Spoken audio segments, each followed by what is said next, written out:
Racism, according to Oxford Dictionary, is a prejudice, discrimination, or an antagonism directed against someone of a different race based on the belief that one's own race is superior, or the theory that distinctive human characteristics and abilities are determined by race. This is Oxford's definition of racism. Welcome to a new month. Welcome to a new vlog. Thank you so much for joining in. If you are new to my channel, I appreciate you. Thank you so much. Please like and subscribe to help me grow on YouTube. And for my returning subscribers, I thank you very much for always supporting me, for pushing me in front. Okay, so today we are going to continue with the third part of our story time, which is based on my experience, my racism experience in Russia. How did it go? What happened? And how I felt after being discriminated by another colored person. Thank you so much for staying. So my very first time that I experienced discrimination in Russia was a day I was going to the African market, and leaving my home to that market is very far. It's like by metro is an hour 30 minutes. It's really far. Sorry for the noise, my neighbors are walking. Unfortunately, there's nothing I can do. I can't tell them to stop. So when I left my house and I got to the metro, it was so strange to me. That experience is an experience I'll never forget.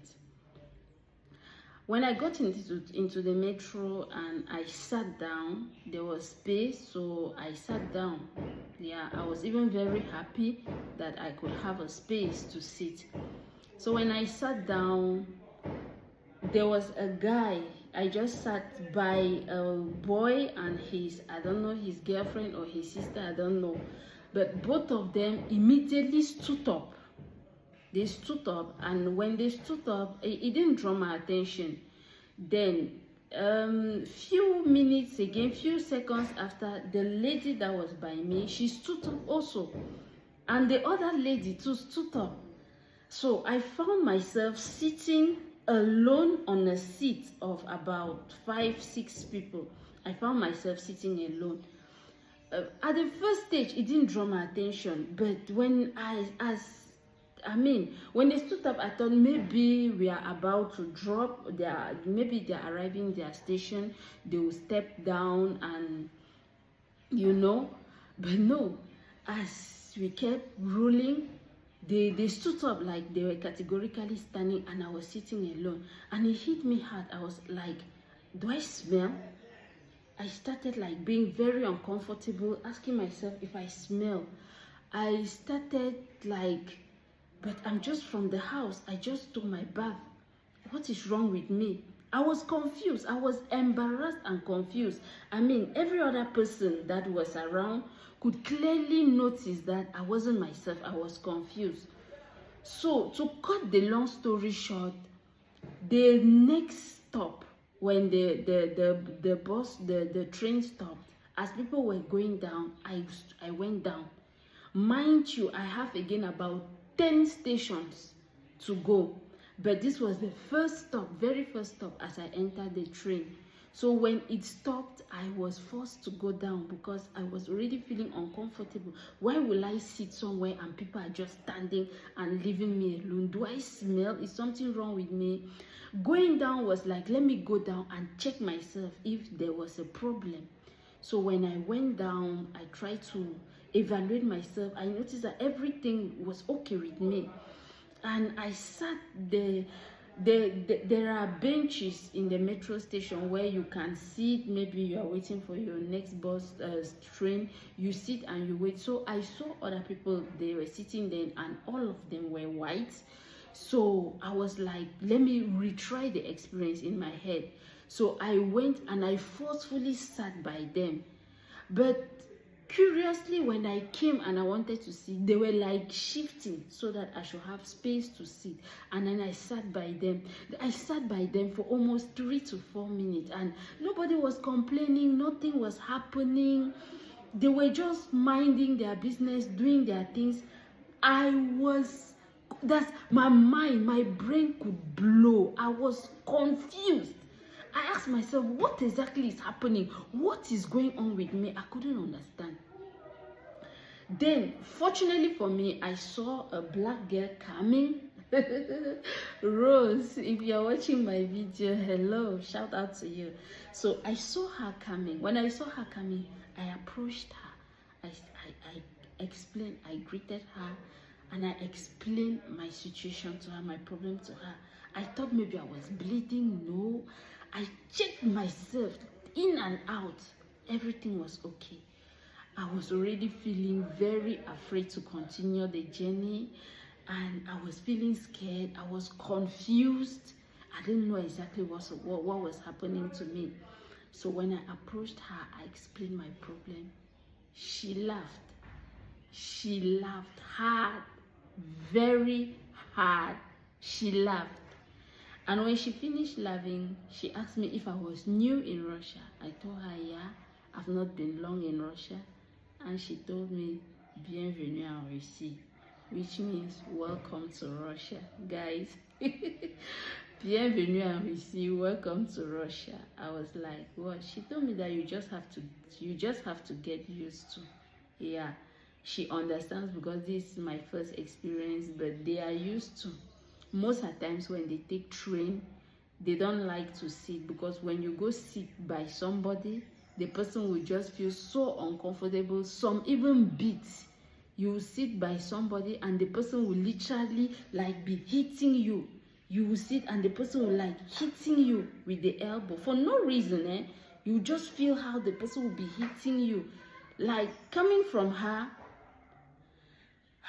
I was confused. So she told me that I should just be courageous and I should make up my mind that it's going to happen again and again and again. So that really destabilized me to a point that when I got to the market, I couldn't even buy my sweet food that I went to buy, because you know African food is very strong in odor. We have fermented wrapped cassava that, I mean, it's really strong in odor. We have crayfish, we have dry fish that we love eating, and the scent, it's really strong. So I had to forgo all that. I didn't buy it, so I came back. That was my very ever first experience that really hit me hard. I mean, I cried, I shed tears, because the confusion in me was so broad. I didn't know what exactly was happening. And to continue with my second experience, I was leaving Moscow to another city. I was leaving Moscow to another city. I think this will answer Robert's question, if I have ever visited another city aside Moscow. Yes, I have. I visited Orel. So I was going to Orel. I was invited for a Cameroon gathering by the police student. So there's a police academy in Orel that Cameroon police students go there to upgrade in their studies on scholarship.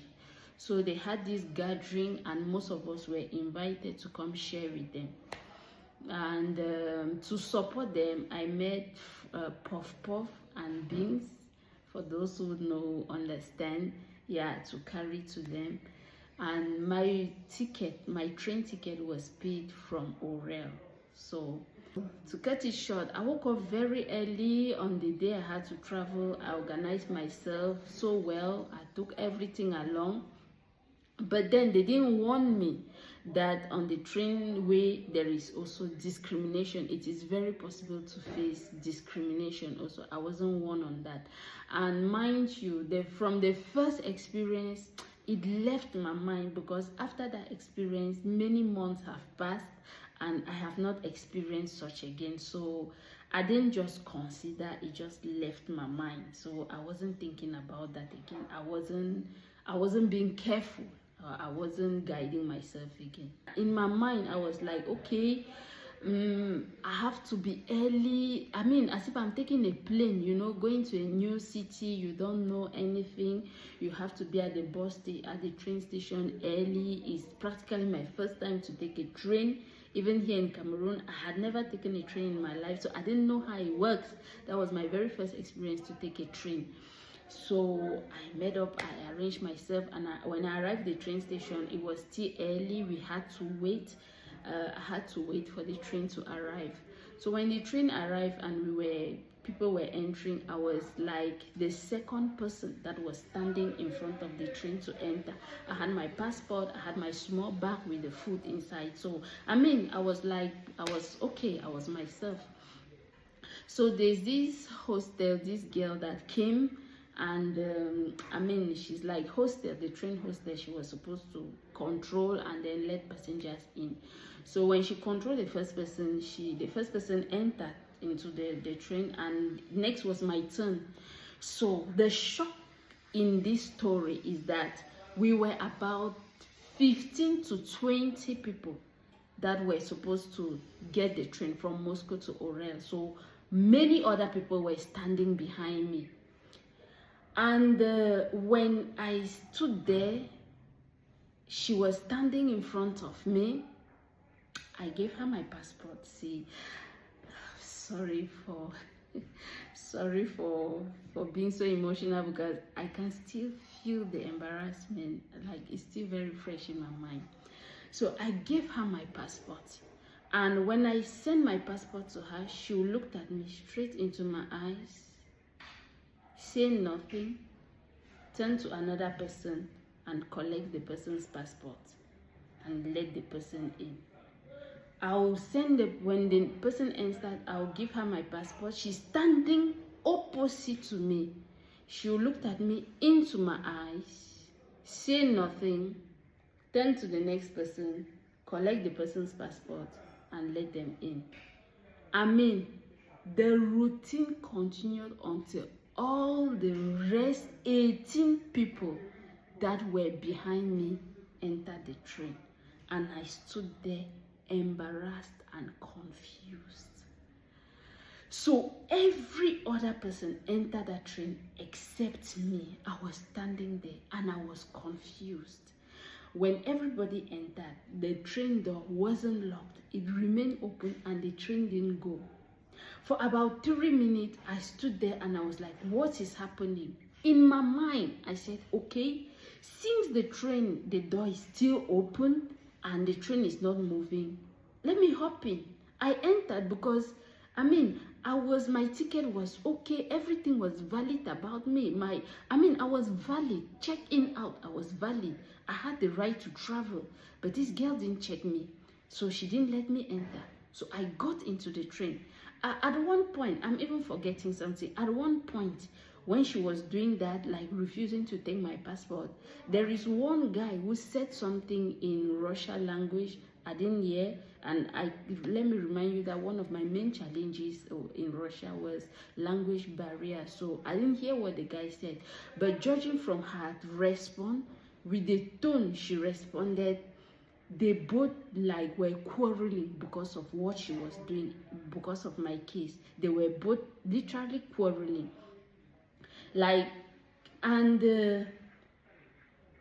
When they did that, the guy he just gave some few words and he didn't continue, but she was still very angry, like murmuring. So at that point, the train wasn't moving, the door was open. I entered. And when I entered, the embarrassment, everybody was looking at me. They knew something was wrong, and I think I was the only black person, the only colored person in that train. And a few seconds after I entered, the girl came and let me out. So she came and said something, and I didn't hear. Fortunately for me, where I stood, the same guy that quarreled her was there, and I didn't know this guy was speaking English. So being embarrassed and not hearing what she said, the guy just said, she wants you to follow her, in English. I was so happy. I was like, wow, somebody can speak English here. I was so happy. So when he said that, I followed. I immediately didn't even ask anything from him. I just followed the girl outside. And when I went outside, she left me outside and disappeared. So I didn't even know where she went to, whether she entered the train. So at that point, it was done with me. I understood, like, I'm not supposed to travel. Yeah, I'm not supposed to travel. So I took my phone and I called this guy, the people that invited me in Orel. I called and I explained to them that, look, this is the situation. Unfortunately, I can't travel. This is what is happening. They laughed. They laughed and they said, whoa, the problem is that I don't speak Russian. That they are used to doing that. She just wants me to give her money. That when she did that, I normally was supposed to give her money. I said, that's corruption. She said, forget it. That's how they do. That she was expecting me to give her even 200 rubles to 100 rubles. I mean, when she did that, when she acted like that, she was just expecting that I remove money, I give her money. Yeah. Or if you don't want to give her money and you are very sure that your documents are okay, you are very valid, you shout at her. That if I knew how to speak Russian, I would have spoken to her rudely in a harsh tone that will make her panic, and she will let me pass. And he told me that give her the phone.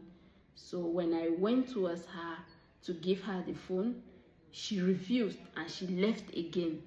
So I told him she has refused and she left. At that point, it was like, really, I bought my ticket, very expensive, and I am on time. Everything about me is valid, but like, because I'm a colored person, I will not travel. No, I'm not supposed to travel. I was really disappointed, and but to me it was still okay.